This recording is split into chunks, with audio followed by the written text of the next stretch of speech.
Very good evening. You're watching live with Faye on YouTube. Thank you for joining us. Every evening at 8 o'clock, we have a discussion that helps us understand the issues of our country better. And of course, understanding the issues means understanding the laws, the rules, the ethics, the reasons why government and public service function the way they do.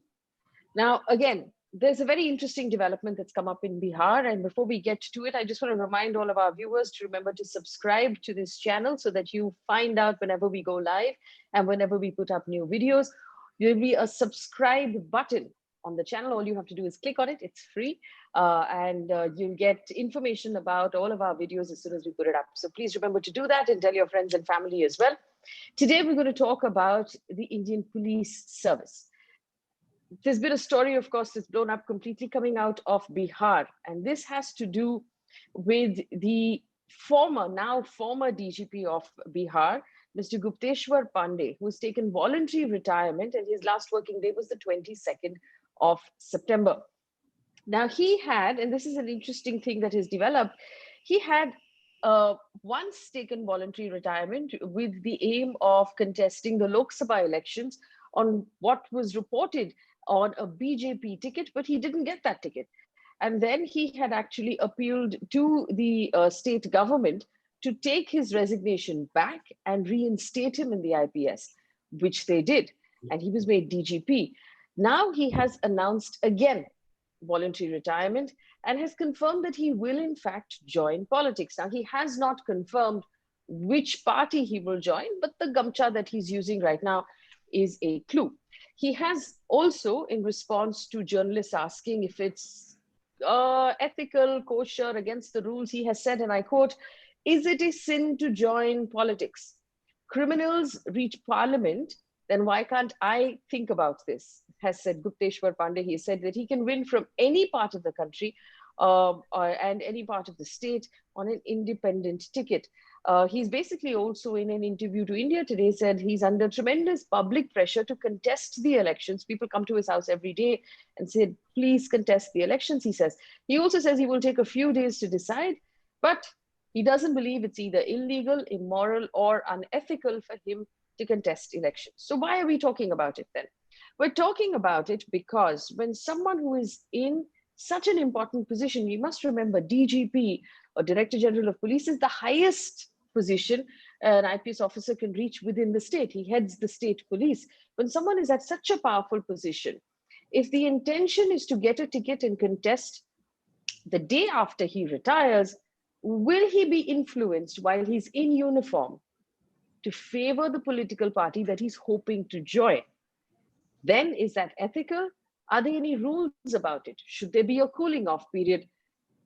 And if there isn't, why not? These are the questions that we're asking. And our idea with this conversation is to understand the rules a little better. I also want to remind you that my team and I over the last several weeks have spent a fair amount of time and dedicated time to police reforms, because as citizens, we understand that a corrupt police is dangerous for us. And it's important to look at what rules govern our police force and how they can be improved in order to improve policing, because there are various different kinds of government, but it's really the police that really affect your day-to-day life or could affect your day-to-day life. So to have this conversation to help us understand the situation, the rules, the ethics on the ground right now, I have three very upstanding police officers join us at this point to discuss this with us. So you can ask your questions and we'll try and fit as many questions as we can into this conversation. My guest this evening, Ms. Meeran Borwankar, former IPS officer, was Pune's first woman police commissioner, the first woman IPS officer in the Maharashtra cadre, and the first woman to head the Mumbai crime branch. In fact, I remember Ms. Borwankar being the head of the crime branch when I was a cub reporter, and we used to hang out outside her office, and they used to shush us whenever she was coming into office saying, Madam Ale, Madam has come, so please be quiet. And she has been a beacon of, an inspiration for other IPS officers, both men and women, and she's here to talk to us today. Mr. A.L.Banerjee, former DGP of Uttar Pradesh, is a very respected officer. Mr. Yashovardhan Azad, former IPS Special Director, Intelligence Bureau, and Central Information Commissioner, joins us as well. I welcome all three of you. Good evening, and thank you for joining us. I've already told you what the scope of our conversation is and what the concerns are that the audience is having right now with what's going on in Bihar. Um, First question to Mr. Banerjee. Good evening, Mr. Banerjee. Good Is evening. there a rule that governs the IPS saying you can't join politics the day after you retire? Not to my knowledge. I don't think there is a rule which governs the Indian Police Service or any government servant for that matter, that you cannot join politics the day after you retire. We have the case of Mr. Ranjan Gogoi, who stepped down as the Chief Justice of Supreme Court, and thereafter he became a member of Parliament. So the point is, it is not, I'm not trying to equate Mr. Gupteshwar Pandey's demitting office in joining politics or apparently joining politics, as you just said, and there being no rule, this is permissible. However, you said, is it illegal? Is it immoral? Is it unethical? Now, that is a separate debate that probably we'll be carrying out here. We'll be talking about it. But overall, what Mr. Pandey has done is, well, he probably took the plunge. He had decided to take the plunge much earlier. Because if you look at the kind of things he had been doing, not after the Sushant Singh case, but much before that, it was very clear that he was going to go into politics. And you just referred to his apparent resignation in 2009 and then subsequently withdrawing it, of which we don't know, at least I don't know much about. So there is no rule which governs that a person who's just demitted office can the next day take up politics. Though, Mr. Banerjee, is it unusual for someone, first of all, for a senior IPS officer to take VRS and then be reinstated? Have you come across other cases in your career? No, never. But the point is that at least I don't know, I have not seen the papers. I have no clue to the fact that he submitted in the VRS, it was accepted, and thereafter he came back into service. Okay, but you are saying that this is unusual, and I'll take the same question to Ms. Borwankar. Ms. Borwankar, good evening, and thank you for joining us. Do you see this entire case as unusual, ma'am? Do you see this, someone taking VRS, talking about politics? There's no breathing space, really. He's just out of uniform. Yeah, Faye, you are forgetting you covered Mumbai crime branch. What about Mr. Satyapal Singh? He was crime branch chief, then he was Mumbai police chief. He quit, he took VRS and immediately plunged into politics. He didn't make headlines because of not having a case like Sushant Singh, which was a running live case. But I can think of Mr. Satyapal Singh, and also one of our Central Home Secretary, Mr. R.K. Singh. I don't think he took VRS, but he also immediately after his retirement joined politics. Do you believe that there is a problem with that, or do you think that that's okay? No, absolutely. It's not illegal because there is no illegality. We haven't put it in law, but I totally agree. It's my opinion. It's immoral. It's unethical. It also gives a feeling to citizens. And as a retired police officer, I am a citizen, that this man who joins politics and a particular political party the very next day, what all he might have done, he or she might have done to favor that party while in service. So I feel it's both unethical and immoral, and it's, I think it's displeased all police groups. You just open and you see how much it's being criticized. Yes, I just want to bring in Mr. Azad also for his opening statements. Bharat Raval, one of our viewers, says cops entering politics is the same as judges entering politics after retirement. It questions their integrity and duty when they were active. Of course, this was another thing that was discussed quite widely. Former CJI Ranjan Gogoi, now a Rajya Sabha member, raised a few eyebrows as well, but there was some gap, not a lot of gap, but some gap. It wasn't exactly a decision or announcement that came the next day. Mr. Azad, where do you stand on this matter? Well, the first thing I would like to say, Faye, is it the man or the principle we are talking about? Because as a man, Gupteshwar Pandey is a very colorful personality. There's also a film called Robin Hood film made on him. And let me tell you, he's a well-meaning man, and maybe he'll be a better politician than a policeman.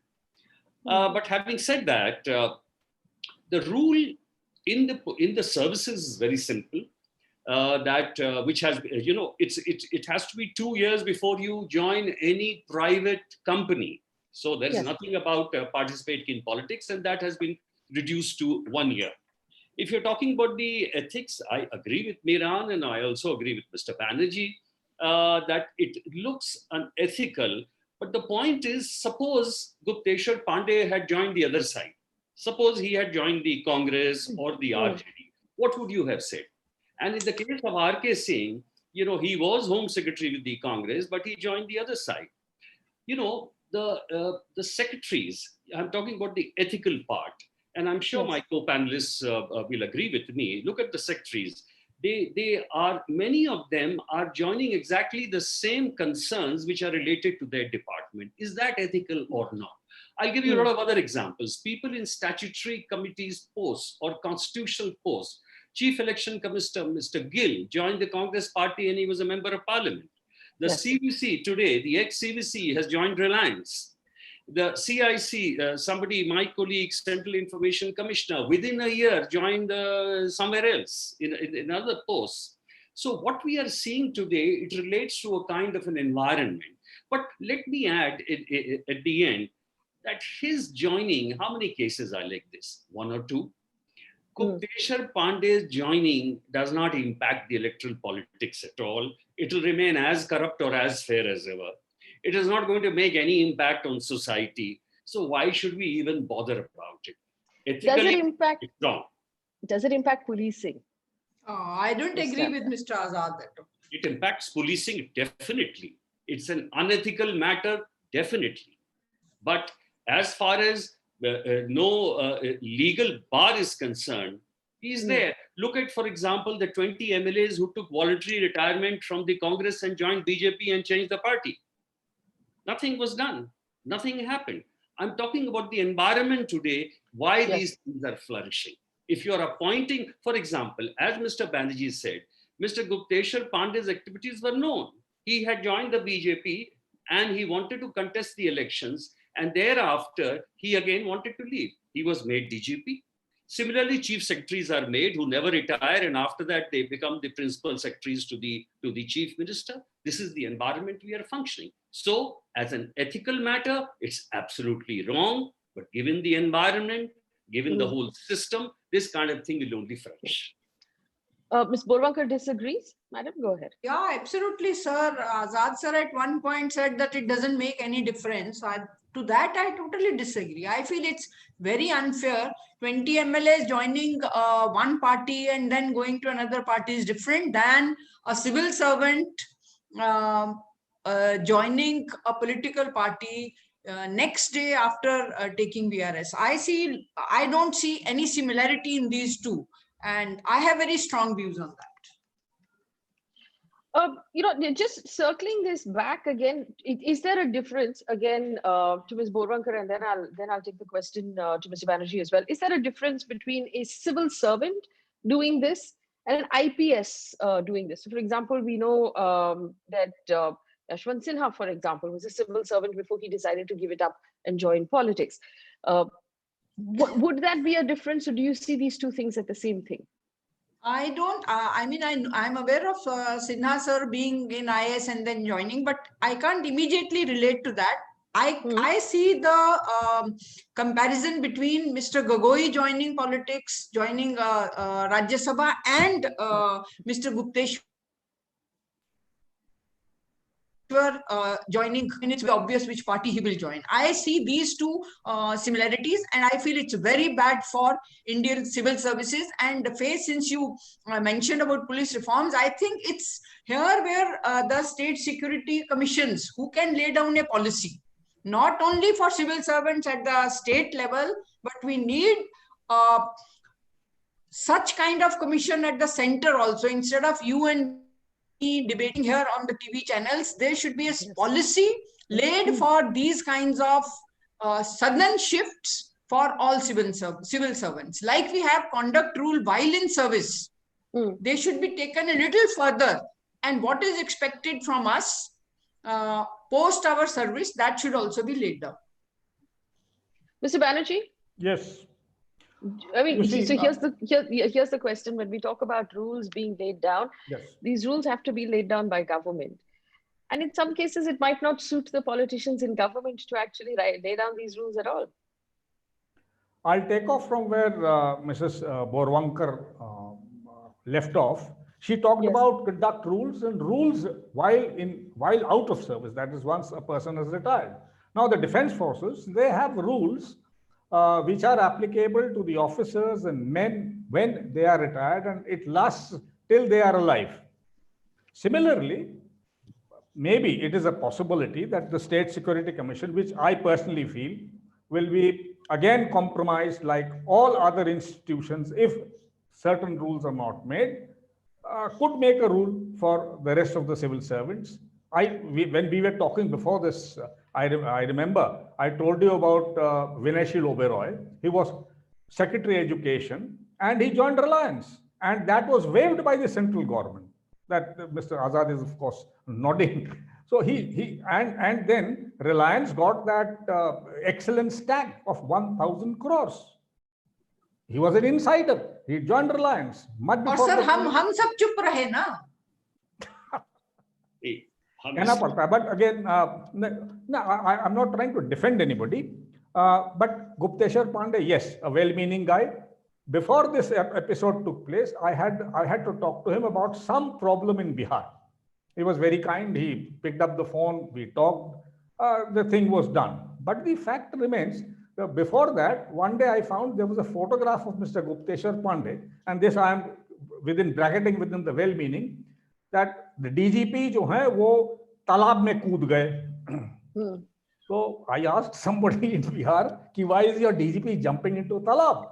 And there were other cops also. He was also, and everybody bare-bodied. So why was he? They said that he was trying to locate a dead body. I said, DGP does not get into a pond to locate a dead body. So it was found. Then the officer told me कि साहब ये जब वो गए हैं वहां पे तब जाके वो dead body बाद में recover हुई है. Because he told the SP, he told the DIG, he told the IG, down the line, nobody had even cared to visit the spot. When he went there, they said, "Saab, isi talab mein to hai, koi gaya hi nahi hai." He said, "Okay." He took off his uniform and jumped in. So that is the well-meaning part of it, and this only fortifies what Mr. Azad said, that maybe the whole thing was preparation for his entry into politics. He's basically a politician in a khaki or now he's left the khaki and he's joining politics as we are discussing. So that's actually the crux of the conversation, right? So when you know you're going to join politics, you know you need to build a certain image of yourself, of a Chulbul Pandey, Robin Hood type of thing. The politics begins in the uniform as well, and a lot was said about the video that was released, and including the former officer in question who has said that he didn't know this video was being made. But any of us who are in the audio-visual medium can tell from looking at it that he posed for this video. Is that video a problem? Is the use of uniform to shoot a video like that, does that cause concern? Ms. Borwankar, I know you had a problem with it. Go ahead. Yeah, you think the jumping into the well and being photographed and then being given it in the newspapers, that was an accident and a coincidence? Sir, please have a heart. So we are encouraging youngsters to build image and do service to the community as a police officer, or to build image for personal gains and then also gain through political parties. So that's a big question mark. I'm just wondering whether it's the women who are taking up the fight and objecting, and men are just saying, "Oh, ये तो चलता है, ये तो environment ही ऐसा है." Sir, no offense meant, Azad sir, but still. Mr. Azad, I know you want to respond. Let me clarify my point. I totally appreciate the objections which have been expressed by Meeran in this case. See, the issue here is that we have to conflate certain things. I'm admitting that what Gupteshwar has done has something unethical, right? It's totally unethical. It's a very bad example for the IPS. What I'm saying is that the ruling dispensation, the political executive, is promoting this environment. Look at the posting of the DGPs and the chief secretaries. 95% of them are posted there only because of their closeness to the chief minister. You talked about the Sushant Rajput case. Let me tell you, if it was any other DGP, barring 2% of the DGPs, everyone would have registered that case, because the case was registered and the orders of the chief minister, and a lot of credit was taken for it because it was a kind of a political sloganeering. Third, as Mr. Banerjee told you about the civil servants, and I told you about the rule also about joining private concerns after 1 year, they actually joined those concerns with whom they had concerns. So you see, the whole system is operating like that. Now, so what should we do? How do we put a ban on these things? Can we put a ban by putting another rule that you can't join politics? Will it help? Look at the VRS system. It was waived. That period of cooling off was also waived for him, and that his VRS was accepted. So should we go and make a rule which will not work at all, or just let it be? If you're posting jokers, what do you expect? Will you come out and get somebody who's following the rules and everything? That's what I'm saying. So do what you can enforce. If you can't enforce it, let it be. Forget it. It's hardly 0.3% of the case which happens like this. I'm saying on a totally practical. That's all. Mr. Azad, the FIR was registered on instructions of the chief minister. It almost sounded as if the DGP, which is the Director General of Police of the state, has no say in the matter. Does he have to do everything the chief minister tells him to do? Well, that's the reality of the case, reality of the situation today. And that's why I was talking about the environment. In fact, Mr. Banerjee and I have been on many panels where we had discussed this case. And we said that there was a real problem of jurisdiction. And we also said that if the police leadership had not ceded space to the political executive, that means if the police leadership of Maharashtra and police leadership of Bihar would have tackled this amongst themselves, this would have not gone to the chief minister. But you're right, when the chief minister orders, this is what happens, because he's the head of the political executive and every DGP has to obey. If he doesn't, he's out. So there are very few who can say, yes, I'll be out, but I cannot do it. But later on, as things happened, later on, it was deemed to be right. Though we had maintained that FIR, of course, can be registered everywhere, but on zero, it can be transferred to the place where its jurisdiction lies. Because if we don't do it, the whole country will go berserk. The whole infrastructure of the police will break down. If FIRs are registered from Kerala and then they are sent all over, that is the problem. And investigation is started by everyone in every state which feels like it. And that is why in this case, it was a very, very serious issue. And today you have seen what has happened is after it went to the CBI again for 1 month, it's not a rocket science. It could have easily been done by the Mumbai police if they had co-opted and taken one Bihar police officer on board and solved the case. Either one way. So are you saying the CBI has solved the case? CBI, that's exactly what I'm saying. CBI is quiet even after 30 days. It hasn't given any verdict. Right. So I just want to come back to that. That point worried me a great deal. Mr. Banerjee, as a former DGP yourself, if the DGP of police of my state has no choice but to do, and I'm not talking about this one specific case, I'm talking about the idea of that structure, has no choice but to do whatever the chief minister tells him, that's very worrying for a citizen. Is that how it works? You see, if you look at the Constitution, there is a separation of powers. And the law and order, unfortunately or fortunately, is a completely state subject. When this is a state subject, you will rarely, Faye, we have talked about this earlier. I've been with some Azad on other shows also. No chief minister would like the home ministry to be given to anybody. We have 2 exceptions right now in India. One is Maharashtra and the other is Haryana. And in both the places, you are having problems. Now, and as he said, as it is constitutionally laid down, the chief minister is the chief executive of the state. He is in charge of the law and order.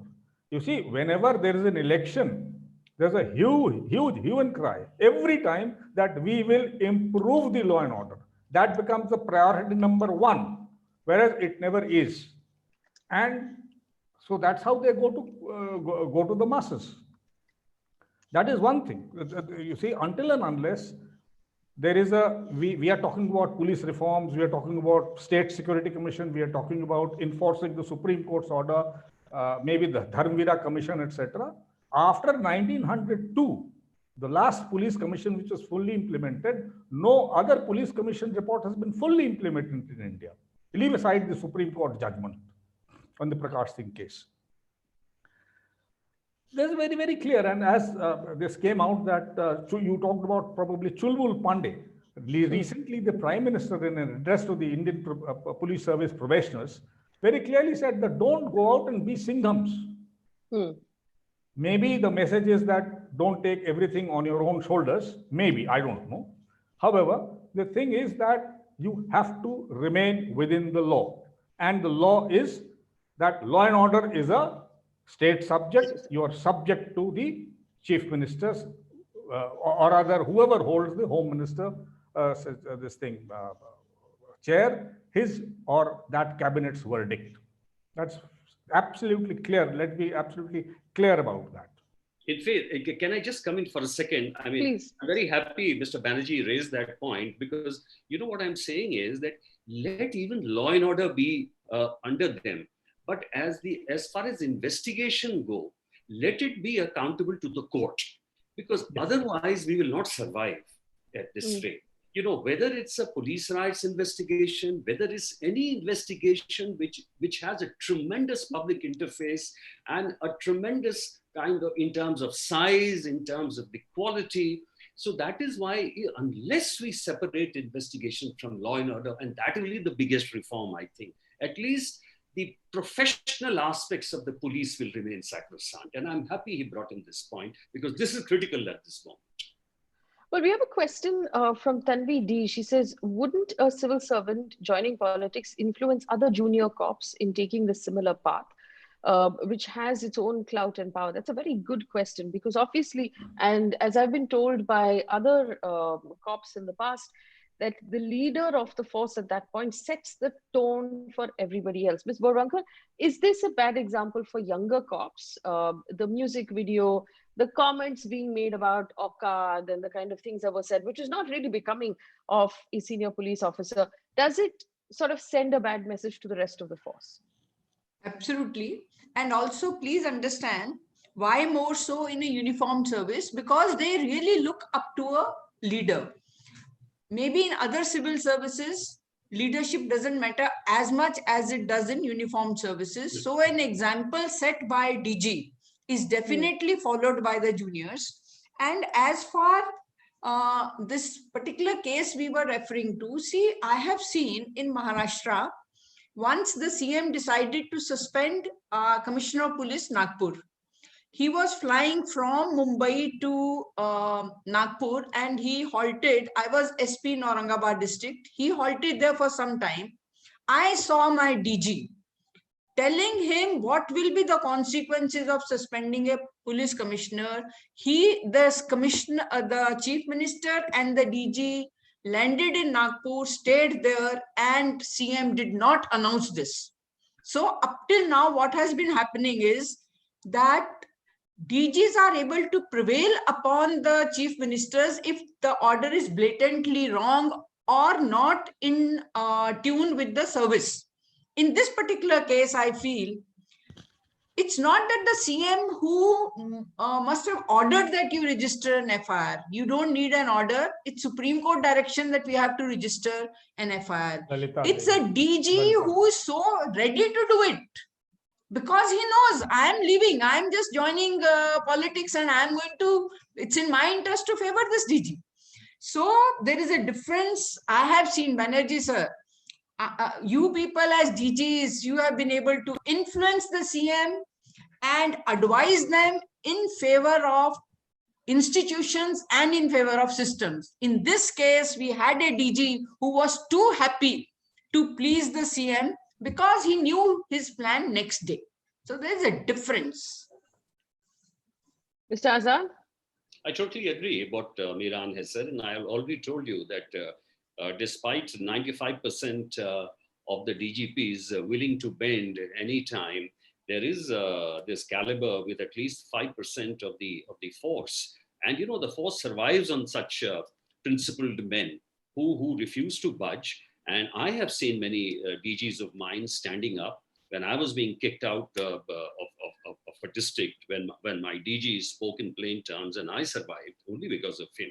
So these cases do happen, and there are many times when I was kicked out without any, because nobody could defend me. But this happens, and you take it in a stride. It really doesn't bother you. But in this particular case, let me tell you something else. Even if there was another DGP, the issues, Meeran, were too strong.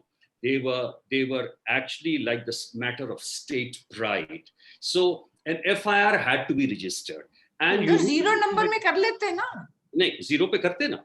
Zero पे करते, लेकिन investigation की बात थी. And the problem was that the Mumbai police was not giving that due latitude to the Bihar people. And that's why I said the police leadership failed. The police leadership ceded space to the political executive because they could not adjust amongst themselves. And that is the problem. Each one was serving a different purpose. So even a straightforward DJP would have had to register a case, because case had to be registered. And because of the manner, the way the Mumbai police, that they would have started investigation themselves, and the case would have gone to CBI. This is the issue which I was referring to. Is there also, and the question that we have to ask here, is the relationship between investigating agencies and police and media? Again, here, with this particular case, this particular DGP got a lot of press. The bites that he was making, the statements he was making, was getting published all across the country. And there is, and we have seen through the whole of this case, a relationship that is built between investigating agencies and media, where the media is actually announcing things before summons go out, saying isko summons jaane wala hai, which is the summons have not even gone out. Is there a problem there as well? One, the media then is an easy platform for someone to make a hero out of themselves, sort of placing him very well for a political career. And does that also impede investigations? Mr. Banerjee? Yes, I completely agree with what Mr. Azad said about placing the investigations under the courts, under judicial scrutiny, and take it out of the purview of politicians, take it out of the purview of anybody else. It is a very clear thing. You have to investigate. And once you're investigating, no other agency, be it the media, be it the politician, be it anybody else, should come in and should influence your method of investigation. As far as the registration of case, what Mr. Azad was saying, yes, any DGP would have been forced to register a case, but the CM does not know that zero FIR kya hota hai and crime number kya hota hai. So this was probably done by the person himself. He got it registered on a particular number. Yes. And then nowadays, of course, social media is so obviously enclosing everything that it gets into the media. Yes. And then the gentleman is in a habit of making statements. He makes statements. He sends a cop all the way. He sends an IPS officer to Bombay who's put into quarantine. As Mr. Azad said, they are not cooperating. There's absolute confusion. They could have sorted it out. And yes, Directors General of Police have put their foot down on many things, and they have also set them right. However, they mostly succeed, but there are times when other considerations come into effect. But definitely the leadership at times seems to be lacking. In this particular case, as Meeran has pointed out very correctly, that there is some failure. Not some failure, there's been a huge failure in Bombay.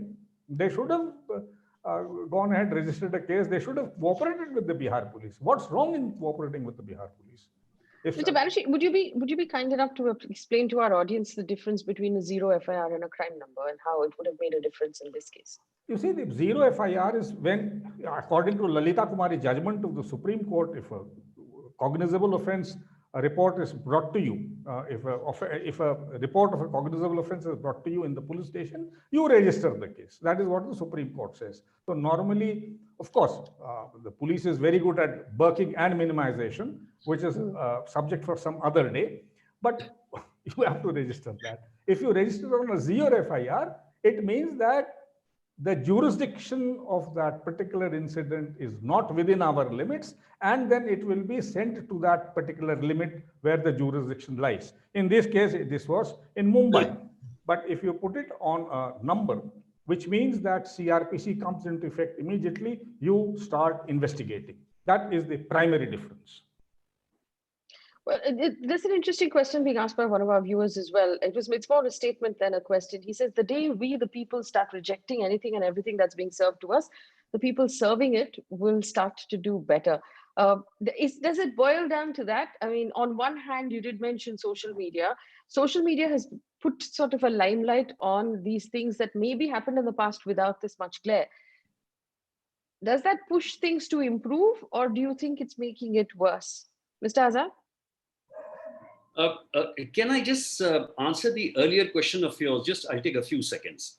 You know, in the London Metropolitan Authority, lays a huge emphasis on interaction with the press. And in fact, the commissioner, the first thing when he takes over in London, the man who's the liaison with the press comes to him, because it's most important that an accurate information goes to the press and people who are designated. Unfortunately, in India, or whatever you say, fortunately, if you feel, the closeness of the media with the officers is so much that all these things come out in the open. And there is no formalized procedure in which the press is briefed. I personally think that in commissionerates like Mumbai, Meeran will vouch for me, and also in Delhi, there should be a smart, articulate person should be appointed as the PRO who gives out the Isn't there though? 4 o'clock or 5 o'clock in the afternoon. No. There is. In certain cases, no. But in certain cases, it is done. In certain cases, it is not done. Like in Sheena Bora's case, it was being done. Why wasn't it done in this case? So that's a very, very important thing. Now, in social media, a lot of things are coming out for the police. A lot of criticism. I accept it. In fact, I'm all for it. I don't care. In fact, the more the criticism, the more healthy it is for the police. But a social media trial is not acceptable. And that is what Mr. Banerjee meant, and I support him completely. I don't mind criticism. The police, faults, lapses, everything should be pointed out, because, today the police also wants to reform itself, but they are not being allowed to. That's the whole problem. Everyone wants to be reformed, but the political executive doesn't want it. They say, no, you please remain like that. We are very happy with you. What's wrong with you? So this is a very serious problem. And tell me something, why aren't the people agitated about police reforms as they are agitated about so many other things? Police reform is never an issue in elections. Police reform is never an issue in anything for that matter. So that is the problem that we have today. Yes, I agree with you. Police reforms and improving policing needs to be an election promise that we hold our politicians to. But Ms. Borwankar, again, coming back to both of our previous experiences, there is a PRO, especially in crime branch, who is supposed to brief journalists every day at 4 o'clock and tell them everything and answer questions. Has that system broken down? No, I haven't followed it very closely because, frankly,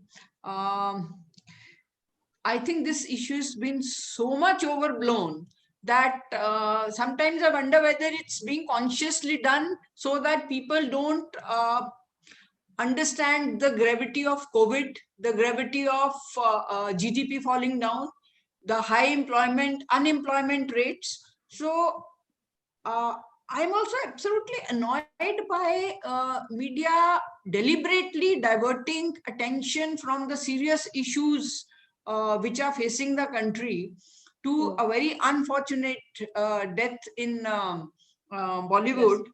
So sorry, I haven't followed whether the PRO has No, been so briefing. if you again, so the reason why I'm having this conversation is because a lot of citizens don't know how the police is supposed to function. But in a structure, let's assume we were in normal times and all of the things that you just mentioned, this case that has actually distracted everybody didn't happen. Under normal circumstances, how is the police supposed to communicate with the media?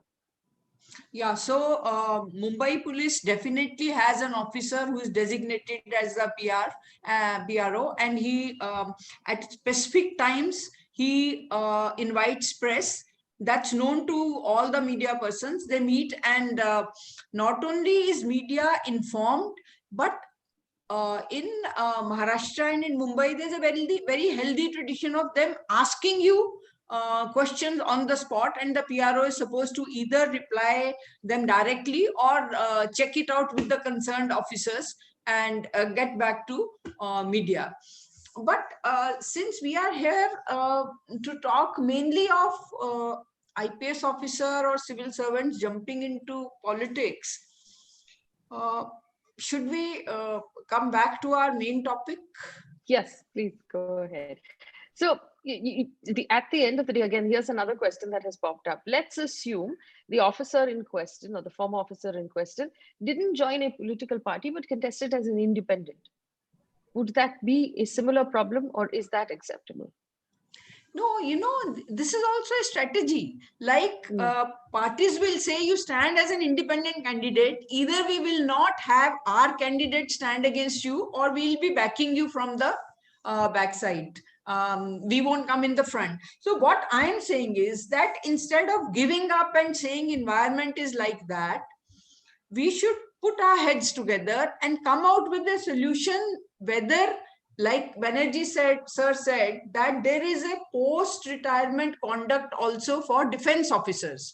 Whether we can have this kind of post-retirement conduct, not only for civil servants, but also for judiciary. Let's not give up. Let's not, of course, Faye, in your show, the last thing you would want is chalta hai.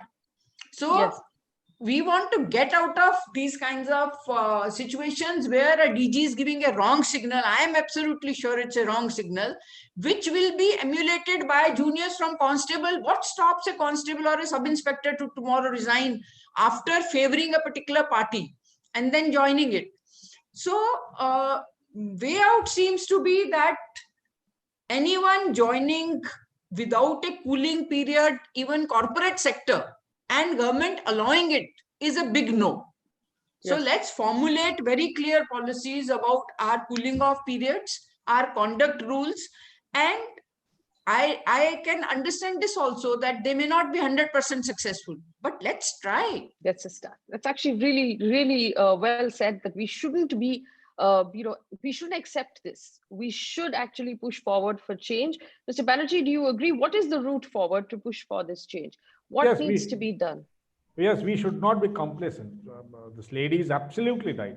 There's no doubt about it. And we should be making those rules. Like before the show, I was talking to you about the Union Public Service Commission. Anybody who gets to be a member of the Union Public Service Commission cannot thereafter pick up any job subsequently, private or even in the government. Similarly, I think, I personally think, and I'm convinced of the fact that even the government sector jobs should not be open to a retired officer instantly. There should be no extensions. In fact, there have been extensions of officers in Uttar Pradesh, and we used to call them, this man is on daily wages. He's been extended for 3 months. He's on daily wages, literally, because he could be dismissed anytime. So the extensions, all these things, they have to be taken into account. You have to try and make a rule. Yes, agreed, totally agreed. A last word again, Mr. Azad. We have to try and make the rules. The rules are made by politicians. Now, one would assume that it would be very difficult to convince a politician to make a rule. That's fundamentally anti-politics. It doesn't work well for them, for their convenience. Is then the final word with the citizen. So should the citizen push for this? Should we be more vocal? Okay, we seem to have lost him. Miss Borwankar, I'll give you that question. Is the final card here now? Does the buck stop with the citizens? Faye, yeah, I want to respond. So definitely citizens should push for reforms, but citizen also citizens should make an effort to be aware of what basic law is, what the fundamentals are. You know, many a time citizens are coming very vociferously about a point of view, not even understanding the difference between a non-cognizable case or a cognizable case, bail or anticipatory bail. Citizens first, let's be aware of what is law, what are conduct rules, what are civil servants, how are they appointed, what are their service conditions, and then push for reforms. So an aware citizen pushing for reform will definitely succeed. An unaware citizen will be very diplomatically diverted by politicians. Aware citizens cannot be distracted by willy politicians. That's actually very well said. Reading out a couple of comments, Bharat Raval says, let's have a clause in civil and judges' jobs that politics is not an option after they sign up for this job. Is that feasible? Tanvi D says, somewhere between the Delhi police calling Kapil Mishra a whistleblower and Mr. Pandey passing off comments on Rhea joining politics, the trust of people is withering away. And this is a really important thing because there has to be a strong relationship of trust between citizens and police. And if people are going to turn around and say, oh, we can't trust our police, then everything you said about pushing for reform is going to become even more difficult. Mr. Azad, how do we push for that reform? How do citizens get more involved? And also, should the IPS associations, should more people speak up when we see, things like this happen? Should there be more vociferous, condemning of this sort of behavior? I think the police public interface has to be improved at many levels. One of the levels is the way you are doing, you're having these dialogues which make a lot of impact, which are inviting suggestions, which are inviting questions too.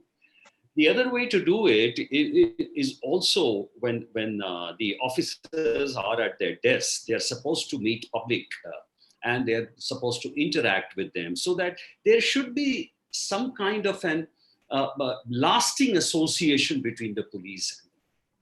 Third, I would also say that there should be, everyone has a stake in policing. In fact, I was in a meeting with some corporate people where I said, you have a stake with the police because you pay taxes and you expect a good law and order. And yes.